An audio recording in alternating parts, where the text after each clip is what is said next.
Schritt 1: Collagepapier herstellen mit der Gelatineplatte. Hallo! Zunächst einmal möchte ich einige Collagepapiere herstellen. Dazu benutze ich meine Gelatineplatte.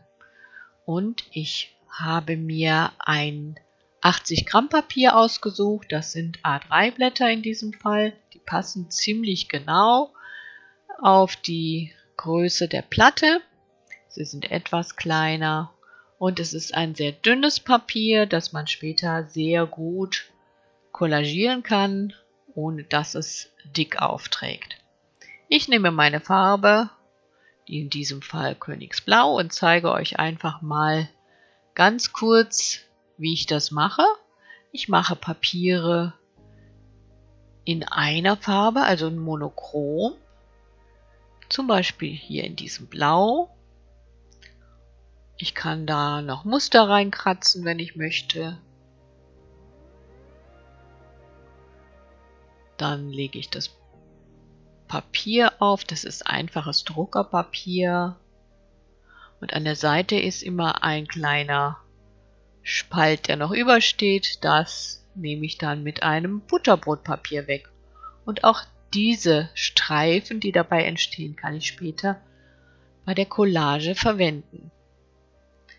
Hier also einfach ein blaues Papier. So, auf diese Art und Weise kann ich dann mehrere Papiere herstellen. Ich zeige euch noch zwei andere Varianten. Ich nehme zwei Farben und mische sie einfach ungleichmäßig auf der Platte. Auch das ergibt ein schönes Papier. Wenn ihr keine Gelplatte habt, könnt ihr natürlich auch Papiere einfach bemalen mit Acrylfarben. Das ist gar kein Problem. Und ihr könnt euch da wirklich austoben. Macht ruhig ein paar Papiere mehr, dann könnt ihr später aussuchen. Jetzt noch eins mit Schwarz. Und hier möchte ich etwas deutlichere Muster haben. Ich nehme einen Spachtel und mache ein lineares Muster. Ihr seht das ja. Und das ergibt später sehr kontrastreiche Collagepapiere.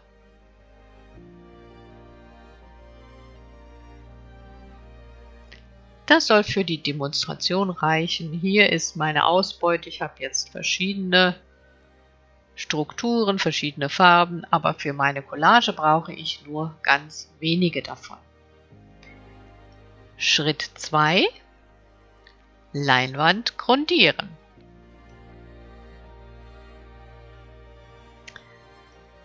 Ich habe eine relativ kleine Leinwand, quadratisch. Habe ich diesmal selbst aufgezogen, ist auch nicht ganz so straff. Und auf diese Leinwand möchte ich dann später meine Collage-Elemente kleben. Zunächst einmal werde ich sie aber noch einmal grundieren mit einem cremefarbenen Ton. Das gibt dem Bild später eine farbliche Einheit.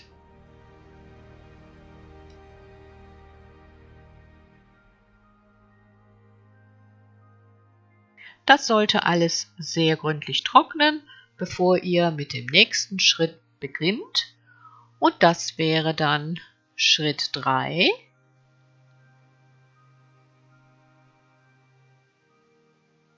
Formen ausschneiden und aufkleben.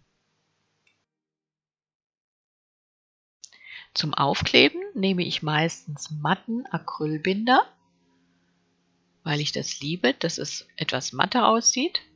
Und ich wähle mir jetzt eins meiner blauen Blätter und schneide mir einfach wild eine Form aus. Ich zeichne zwar was vor, was ich ausschneide, ist aber dann doch wieder was anderes. Meine erste Form. Und diese klebe ich auch sofort auf. Ich versuche das jetzt erstmal mit Acrylbinder, den streiche ich auf die Rückseite, klebe das Ganze auf, streiche die Blasen von der Mitte zum Rand hin aus und dann den Acrylbinder auch nochmal oben drüber. Und jetzt sehe ich, dass das Papier die Feuchtigkeit des Binders aufsaugt und sich wellt. Also föhne ich es schnell, damit dort nicht zusätzliche Falten und Blasen entstehen. Dieses Problem habe ich bei den nächsten Ausschnitten gelöst, und zwar folgendermaßen. Hier oben rechts seht ihr meinen zweiten Ausschnitt und den streiche ich zunächst nur mit Wasser. Von der Rückseite und auch von der Vorderseite. Dann kann sich dieses Papier mit dem Wasser vollsaugen, die Fasern dehnen sich aus und werfen später keine Falten und Blasen.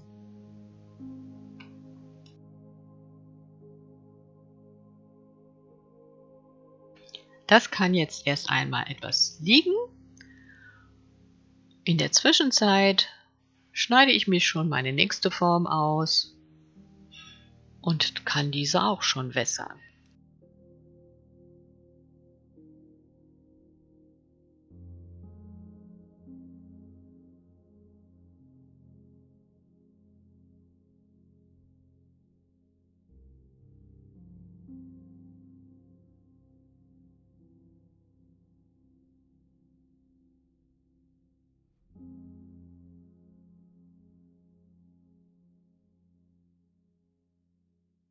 So, diese Form kann jetzt erst einmal ruhen und diese hier bestreiche ich von der Rückseite mit Binder und klebe sie an ihren Platz. Streiche von vorne nochmal drüber und wie ihr seht, kein Problem mit Blasen oder mit Falten. Und so geht es jetzt weiter. Stück für Stück klebe ich meine Elemente auf. Ihr könnt das auch anders machen. Ihr könnt euch auch erst alle Elemente ausschneiden und sie dann auf dem Grund arrangieren und hin und her schieben, um so eure Komposition zu finden. Ich mache das jetzt hier einfach mal so spontan.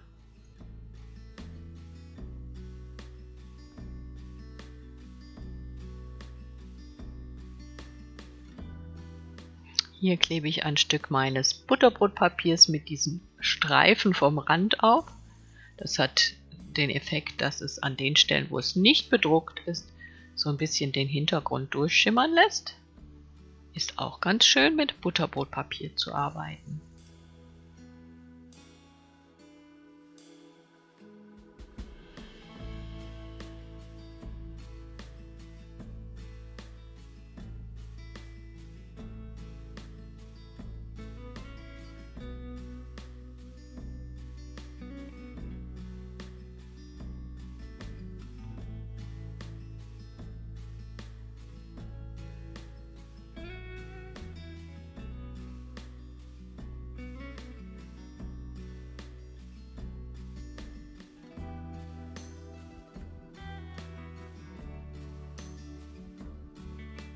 An diesem Punkt höre ich erst einmal auf, weitere Collage-Elemente hinzuzufügen und jetzt geht es weiter mit Linien, die ich als eine Art Vorzeichnung noch dazugefügt habe und mit Acrylfarbe. Und ihr schaut mir einfach zu und genießt.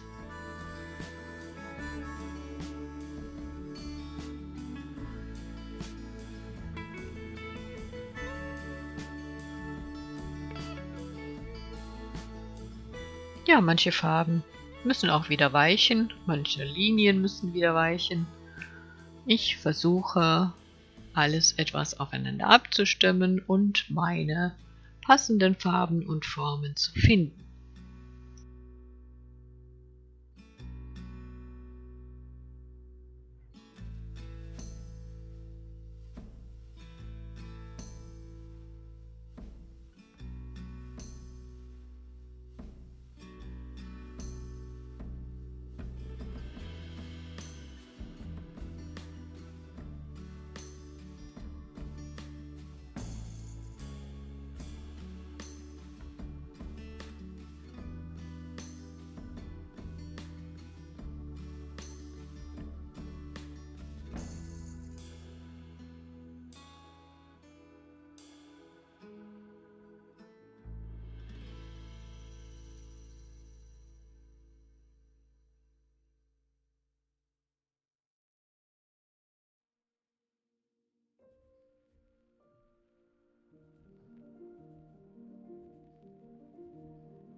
Das transparente Butterbrotpapier kann ich sehr gut auch über die farbigen Flächen noch drüber kleben. Das mache ich jetzt in diesem unteren Teil.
An diesem Punkt fällt mir auf, dass ich 4 recht dunkle Elemente in die 4 Ecken platziert habe. Das werde ich gleich noch ändern und eins von diesen Elementen etwas anders färben, nämlich diesen Ring dort oben. Der bekommt ein mittleres Grün.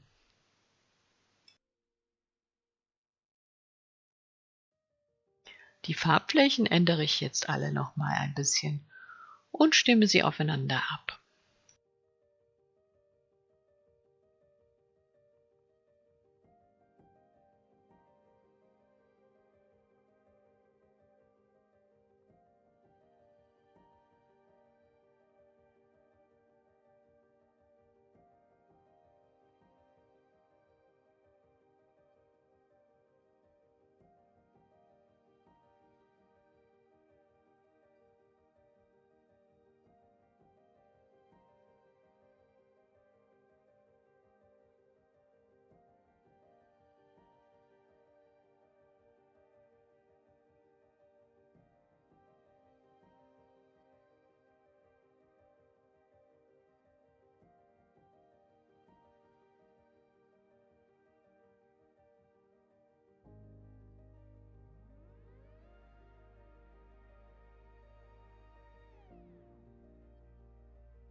Hier, wo dieses Ocker, dieses Hellocker noch ist, füge ich noch etwas kühlere Farbe ein. So kommt das Gelb in dem linken oberen Drittel besser zur Geltung. Und die Farbkomposition ist ausgewogener.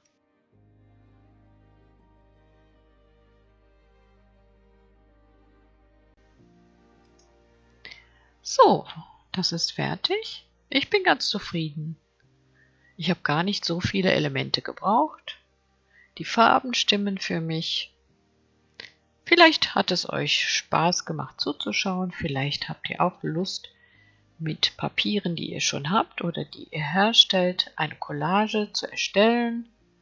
Lasst eure Fantasie freien Lauf und habt einfach Spaß dabei. Bis zum nächsten Mal.